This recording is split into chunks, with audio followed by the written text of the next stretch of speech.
General, marami ho nagtatanong after ho nung putukan, commotion sa loob, meron ho bang sugatan? Meron ho? We will investigate.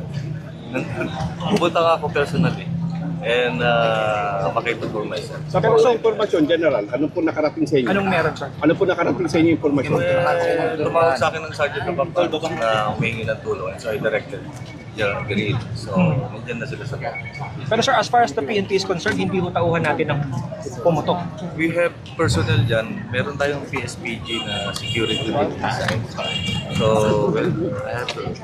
Pero according to them, wala naman. Hindi sila.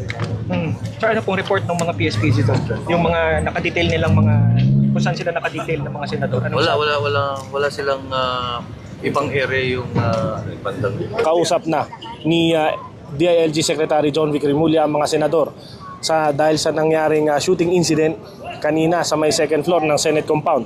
At kanyang sinabi rin kanina ay pinatawag niya na rin si Chief PNP.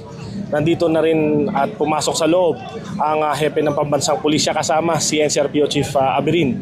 At kanilang aalamin daw kung who is who ang nagpaputok at pinaputukan ng mga baril sa nangyaring shooting incident dito sa Senado.